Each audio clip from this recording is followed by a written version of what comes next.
hoje nós daremos continuidade, então, ao subfilo crustácea.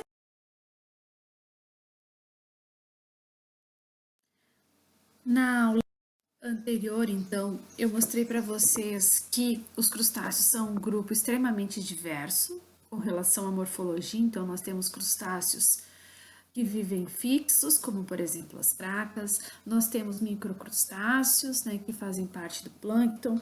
Nós temos crustáceos que têm o abdômen bem desenvolvido, outros que apresentam o abdômen anômalo, outros que têm o abdômen completamente dobrado, né, sobre o ventre. E toda essa diversidade morfológica que a gente observa nos crustáceos, ela é devido, então, às variações que eles apresentam no número de segmentos do tórax e do abdômen. Também essa diferença se deve à forma e o número dos apêndices. Então, os apêndices são muito variados com relação à sua morfologia e também com relação ao número. E outra característica que também varia entre os diferentes grupos, né, entre os diferentes táxons de crustáceos, é o tamanho e a forma da carapaça. Na aula anterior, eu mostrei para vocês, então, características de 5 classes de crustáceo, que a gente chama, né, de uma maneira arbitrária de entomostracos. Então, entomostracos não tem validade esse nome, então ele não está se referindo a nenhum grupo taxonômico, é um nome, né, que foi dado para agrupar aqueles crustáceos que não são os malacostracos, que é a maior parte dos crustáceos. Nós vimos então características dos remipédios e dos cefalocáridos, que são um grupo bem pequeno, né, que são marinhos, os remipédios sendo muito parecidos com os na sua morfologia geral, né, parecido com os anelídeos poliquetos, porque eles têm o tronco alongado. O cefalotórax já tem, né, o corpo dividido em cabeça, tórax e abdômen. Os branquiópoda, que apresentam, né, as coxas modificadas como estruturas respiratórias, né, como brânquias. Os maxilópoda, que apresentam, né, os corpos bem curtos, modificados e que inclui algumas espécies que são sésseis, como por exemplo as cracas, ou que são parasitos, como por exemplo os tantulocáridos, os pentastômidos, enfim, tá? Alguns grupos, algumas subclasses de maxilópoda, então, são parasitos. E finalizei a aula anterior falando dos ostracoda, que são um grupo extremamente grande, constituído por diversas espécies que são fósseis, né? 65 mil espécies de ostracoda são fósseis, e é um grupo, então, que tem uma carapaça bivalve, articulada dorsalmente e que recobre todo o corpo. E os ostracoda, eles são bentônicos, né? Os ostracoda, juntamente com outros microcrustáceos, como por exemplo os cladóceros, que são as pulgas d'água, e os copépodos, eles são muito importantes nos ecossistemas onde eles ocorrem, porque eles são elos de ligação nas cadeias tróficas, né? Eles muito se alimentam de organismos fotossintetizantes e eles acabam servindo de alimento para níveis tróficos superiores. E além disso, né, os ostracoda, os cladóceros e os copépodos, né, chamados de microcrustáceos, eles são também bioindicadores de qualidade ambiental. Nessa aula, então, eu vou mostrar para vocês, então, características e como também está subdividida a classe malacostraca. Tá? A classe malacostraca é subdividida em duas subclasses, a subclasse filocárida e a subclasse malacostraca. Como eu falei para vocês, as aulas de crustácea, elas são bem, acabam se tornando um pouco pesadas, porque a gente tem que se referir muito à taxonomia, né? É um grupo que tem diversas subdivisões, né? E essas subdivisões em função dessa grande diversidade, né, morfológica que a gente observa dentro do subfilo crustácea. Bom, os malacostraca constituem, então, o maior grupo, né, a maior classe de crustáceas, em torno de 40 mil espécies, agrupadas então em duas subclasses, a filocárida e a eumalacostraca, que é a maior. É o grupo então que inclui as tamarotacas, os tatuzinhos de jardim, o crio, que é um dos principais alimentos das baleias, os camarões, os caranguejos, as lagostas, os ermitões, os siris. Enfim, é um grupo extremamente diverso, sendo constituído então por 40 mil espécies. Tá? O corpo dos Malacrostaca pode ter 19 ou 20 segmentos. Tá? A maioria dos Malacrostaca tem 19 segmentos, mas uma das subclasses, que é a filocárida, ela tem um segmento a mais no abdômen, certo? Bom, então o corpo dos Malacrostraca segue aquela classificação, né, aquela divisão básica que eu dei para vocês lá no início, quando eu caracterizei, né, os crustáceos.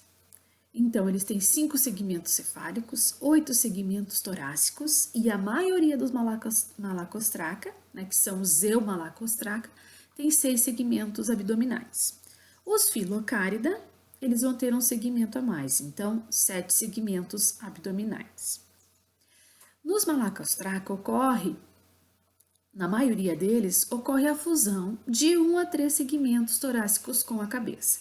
Quando acontece isso, os apêndices do tórax, eles se voltam para a região anterior, né? Eles se voltam para a cavidade bucal e passam a atuar especialmente na alimentação. Então, se tem 1 a 3 segmentos torácicos fundidos com a cabeça, eles podem ter, então, até 3 pares de maxilípodos, que é o que a gente mostra nessa imagem aqui. Então, nós temos o maxilípodo, o 1, que é o bem interior, o maxilípodo 2 e o maxilípodo 3. Então, eles podem ter até 3 pares de maxilípodos, sempre o par. Bom, os Malacostraca, eles podem ter ramos caudais, como por exemplo nas lagostas, nos siris, ou eles podem não ter ramos caudais, como por exemplo os caranguejos e os siris. A carapaça recobre parcialmente ou totalmente o tórax, pode estar reduzida ou até mesmo ausente em alguns Malacostraca. Na maioria dos Malacostraca, a carapaça recobre totalmente o corpo. Os toracópodos, né, que são os apêndices do tórax, eles são primitivamente birremes, unirremes em alguns grupos e na forma de filopódios apenas na subclasse filocárida. Então, nessa subclasse, os apêndices do tórax, eles apresentam os artículos achatados, né, em formatos de folha, então por isso recebe o nome especial de filopódio. As antênulas e as antenas geralmente são birremes, né, formada por 2 ramos. O abdômen, geralmente com 5 pares de pleópodos birremes e 1 par de urópodos birremes, amplos e achatados. E esse último par de apêndices do abdômen, que é chamado de urópodo, juntamente com a porção final do corpo, que é o telson, forma o leque caudal, que é bem desenvolvido em alguns grupos, como por exemplo nas lagostas, nos lagostins e nos camarões. Do 4º ao 8º pares de apêndices torácicos, eles recebem o nome de pereópodos. E o primeiro par de pereópodos, na maioria dos Malacostraca, é em formato de pinça, formando o que a gente chama de quelípodos, né? Aquelas pinças, as garras com as quais os caranguejos, os siris, os camarões, as lagostas, elas utilizam então para capturar o alimento, mas também pode ser usado para defesa e também para auxiliar na reprodução. Então, aqui mostrando para vocês, então, a morfologia básica de uma Malacostraca, mostrando, então, o cefalotórax, né, o abdômen e lá na porção final, os urópodos, juntamente com o telson, formando o leque caudal. Então, as antênulas birremes, geralmente um par de apêndices pelados. Algumas espécies podem ter quelas, né, no segundo, terceiro par de apêndices do tórax também, mas em geral os apêndices do tórax serão, né, normais e sendo utilizados especialmente para a locomoção. Bom, os Malacostraca, eles estão subdivididos, então, em duas subclasses. A subclasse Filocárida e a subclasse Malacostraca. Nessa aula e na próxima, eu vou mostrar características dos Eumalacostraca, que é a maioria dos Malacostraca.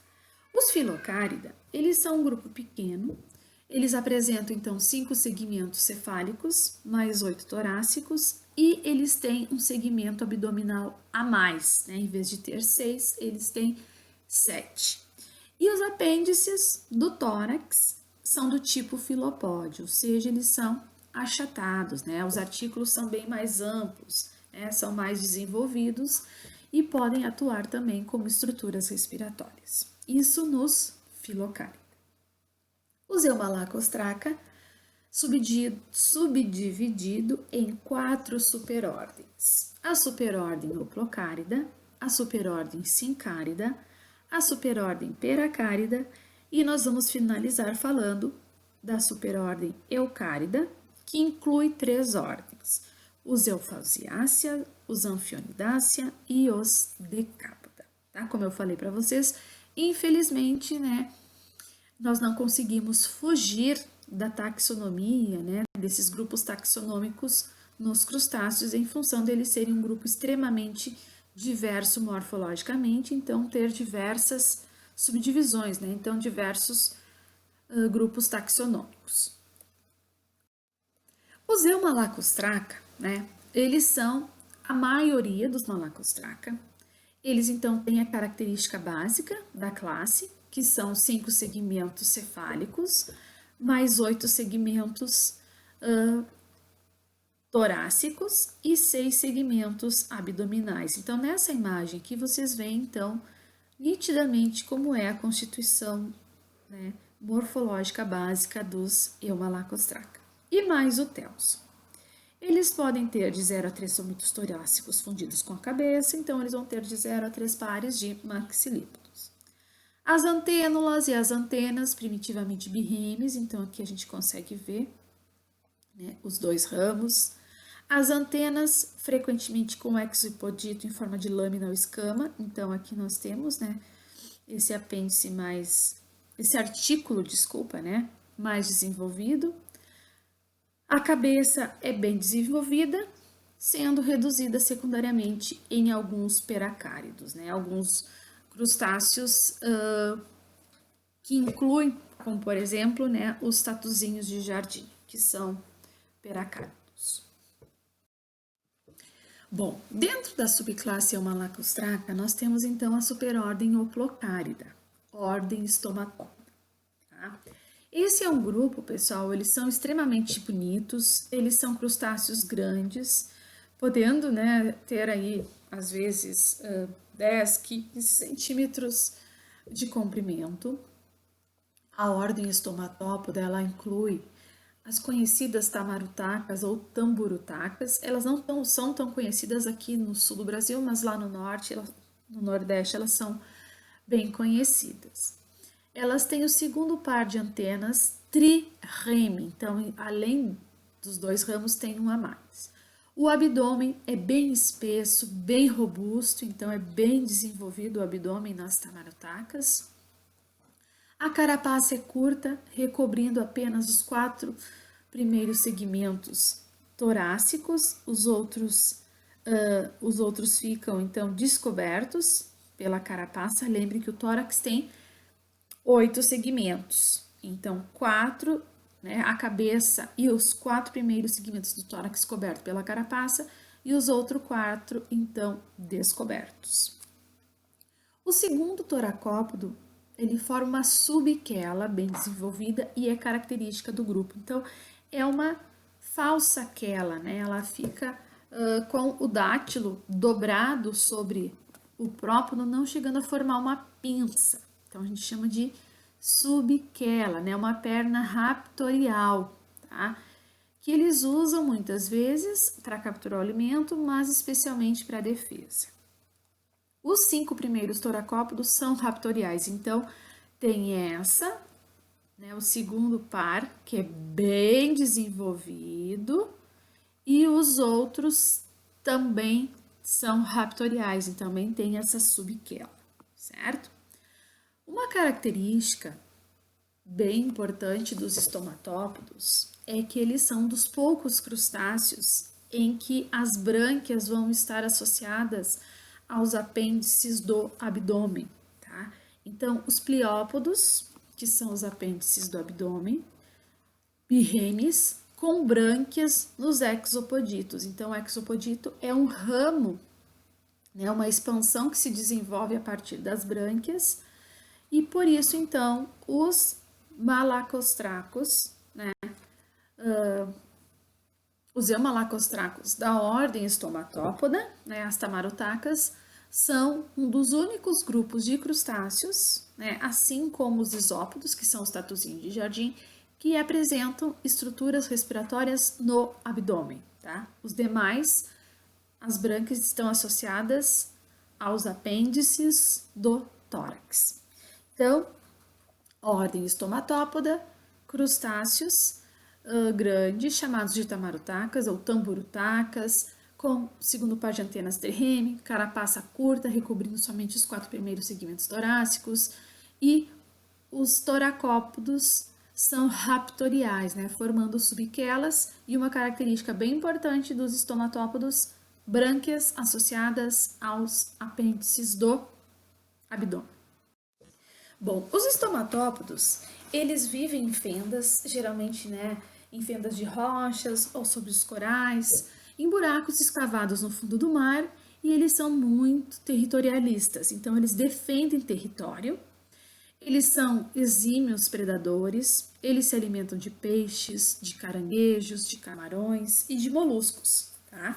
Com essa subquela, eles conseguem perfurar e esmagar suas presas com esse apêndice. Então, eles são considerados um dos animais mais fortes, tá? Em função deles ter essa capacidade, então, de quebrar e perfurar, de esmagar as conchas de moluscos. Então, aqui mostrando um estamatópodo saindo da sua toca, aqui um estamatópodo fêmea carregando os ovos junto, né, aos apêndices aqui do tórax. E aqui nessa imagem, à esquerda, né, bem inferior, nós temos 2 estamatópodos brigando, né, e geralmente eles usam o abdômen para se defender, e eles usam, né, socos que são dados com aquele segundo par de toracópito em formato de subquela, tá? Então, aqui mostrando um dentro da toca, desferindo os golpes, e aqui, nesse desenho esquemático, mostrando, então, eles brigando, né, provavelmente defendendo o seu território, ou em algumas vezes também disputando fêmea, tá? Então, um está dando o golpe e o outro está se defendendo com, né, o leque caudal. É um comportamento, então, muitas vezes de defesa dos estamatópodos, chamados popularmente de tamarotacas. Bom, a subclasse Eumalacostraca também tem a superordem Peracárida, que é uma superordem bem diversa e tem como características mais distintivas a presença de uma bolsa incubadora, que é chamada de marsúpio, que está presente nas fêmeas. Tá? Esse marsúpio, ele está localizado sobre o tórax das fêmeas e é formado por grandes processos em formato de placas, que são os ostegitos, né, das coxas torácicas. Então, a partir das coxas torácicas se desenvolvem esses processos chamados de ostegitos. Tá? Aqui, então, nós temos um corte transversal do corpo de uma fêmea, de um peracárido, mostrando, então, a coxa do apêndice e aqui o ostegito, que é um processo que se desenvolve, e aí esses ostegitos, eles vão se imbricando, formando, então, o marsúpio, ou também chamado de bolsa incubadora, característica dos crustáceos peracáridos, né? Característico das fêmeas. Bom, uma outra característica dos peracáridos é a presença da Lacínia mobilis. A Lacínia mobilis é um processo acessório articulado da mandíbula dos adultos que está localizada entre os processos molar e incisor, tá? A mandíbula dos crustáceos, ela está dividida nessas duas regiões. A região do incisor, cheia de dentes, e o molar, que é a parte da mandíbula que geralmente vai moer, vai amassar o alimento. E entre elas, nós temos esse processo que é articulado, que é chamado de lacínea mobilis. Então, essa estrutura, ela só aparece na mandíbula dos adultos de peracáridos. Então, característica distintiva, ou seja, característica única da superordem peracárida. Presença do marsúpio e presença da lacínea mobilis na mandíbula dos adultos. Outras características dos peracáridos são telson sem ramo caudal, um par de maxilípodos, raramente 2 ou 3, carapaça, quando presente, não fundida com os segmentos posteriores, e essa carapaça geralmente muito reduzida. As brânquias, na maioria, dos peracáridos, são torácicas, mas elas são abdominais nos isópodos, que é o grupo que inclui os tatuzinhos de jardim. Nós temos 12.000 espécies descritas de peracárida, sendo a maioria marinha, algumas dulcícolas e algumas são terrestres, como por exemplo os tatuzinhos de jardim. A superordem peracárida, ela é constituída por 9 ordens, mas eu não vou trazer características dessas 9 ordens, tá? Eu trouxe aqui para vocês as características das 2 ordens mais representativas, as que têm a maior diversidade e que são as mais conhecidas pelos cientistas, que são a ordem anfípoda e a ordem isópoda. Bom, o que as ordens anfípoda e isópoda apresentam em comum? Então, eles são peracáridos, então, portanto, eles têm o marsúpio, que é a bolsa incubadora presente nas fêmeas, e eles têm a lacínea mobilis, que é aquele processo que fica localizado, então, na mandíbula dos adultos.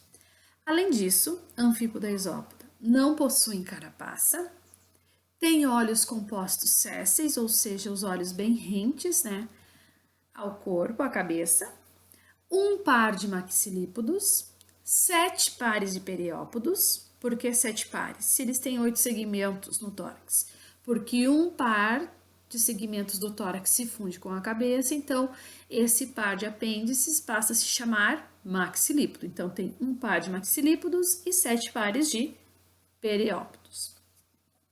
E uma característica também comum entre anfípoda e isópoda é que eles não têm uma demarcação precisa entre o tórax e o abdômen, ou seja, dificilmente a gente consegue diferenciar o tórax do abdômen. Então, aqui nos tatuzinhos de jardim, a gente percebe apenas pela largura dos segmentos uma distinção muito sutil entre entre o tórax e o abdômen.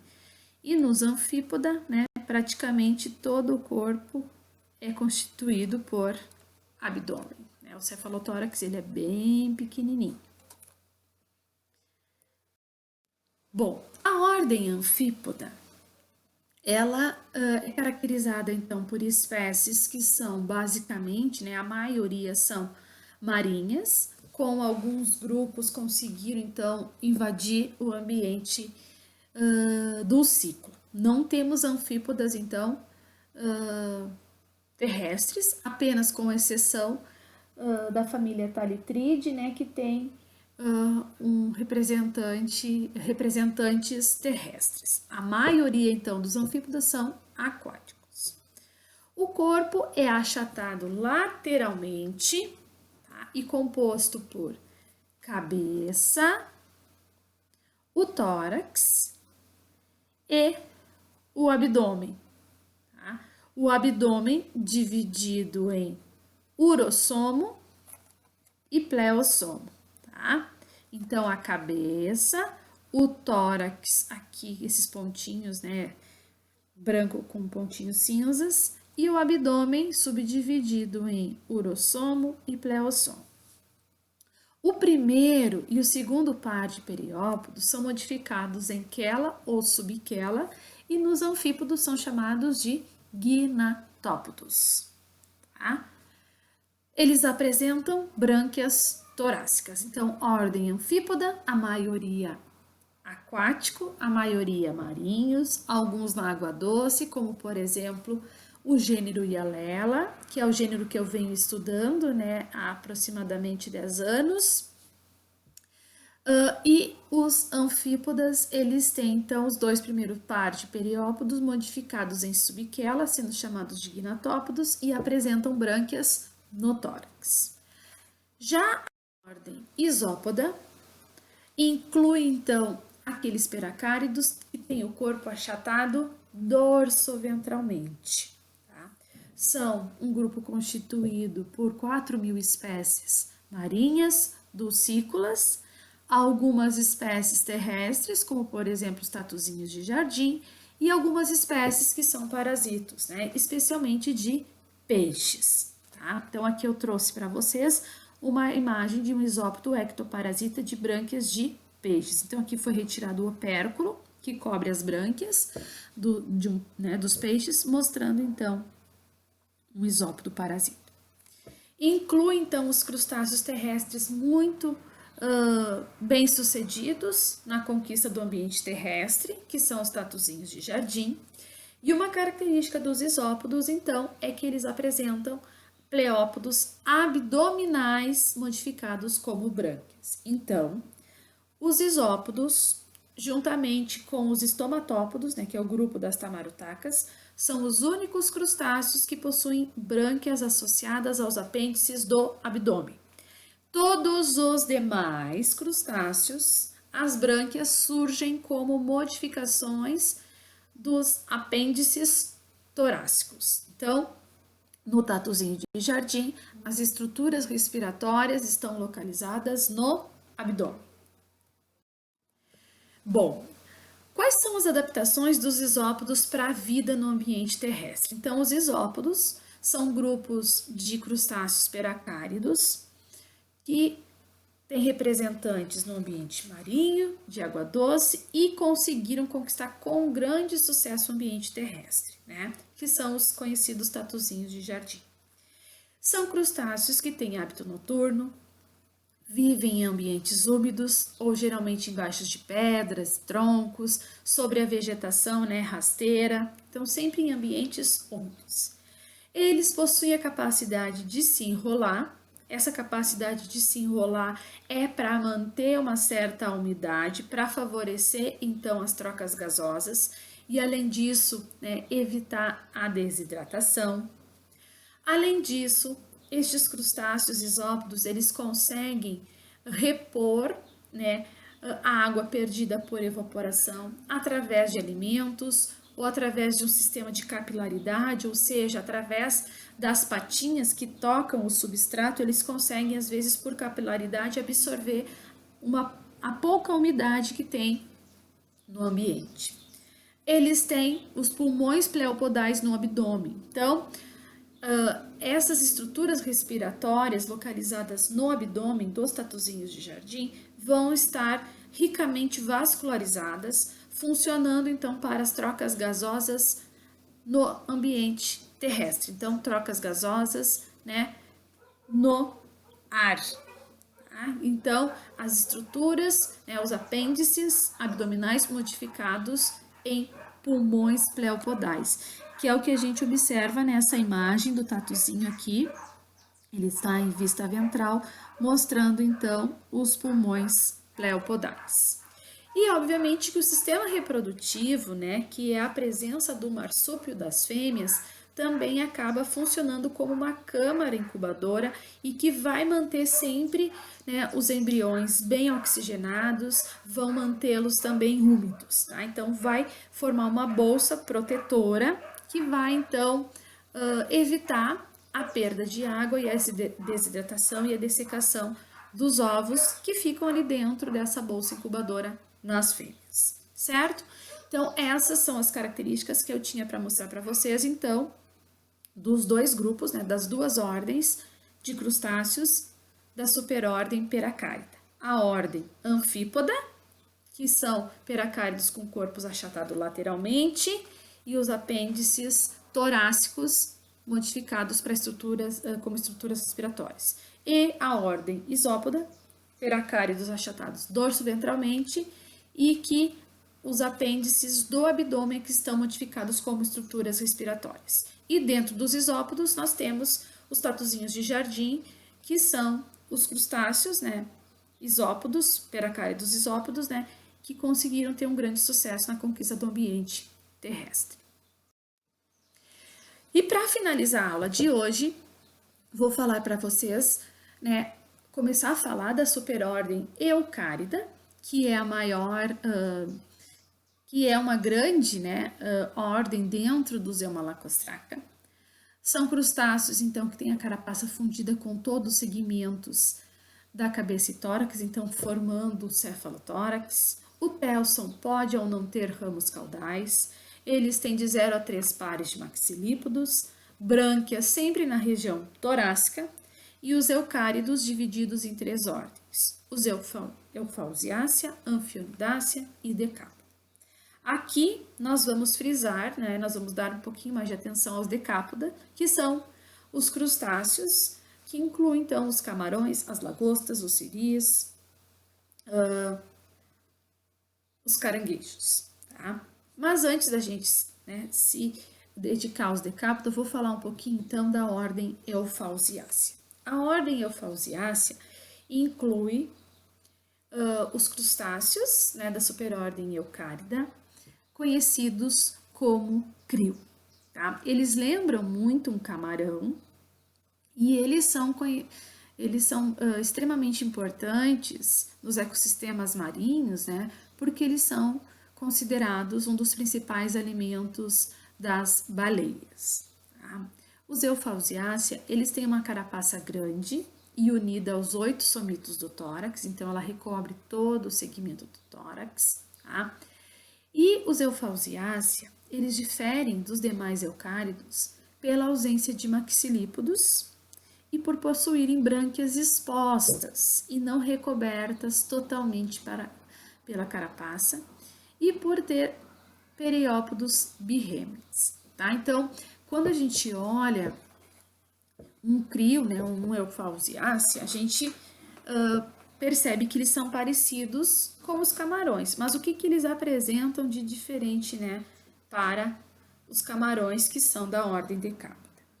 O fato, então, de ter apêndices torácicos birremes e a carapaça, ela não recobre as brânquias, então as brânquias elas ficam expostas, tá? Aqui na lateral do cefalotórax, certo?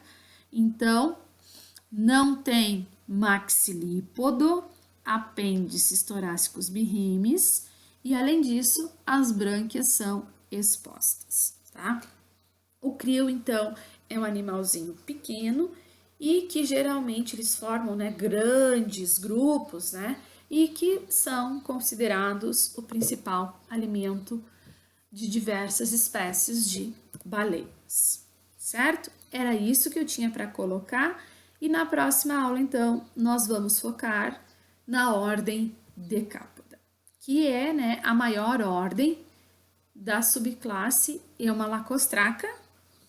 Nós estamos falando da classe Malacostraca, subclasse Eumalacostraca, superordem Eucárida, e aí nós vamos falar então na próxima aula da ordem Decápoda.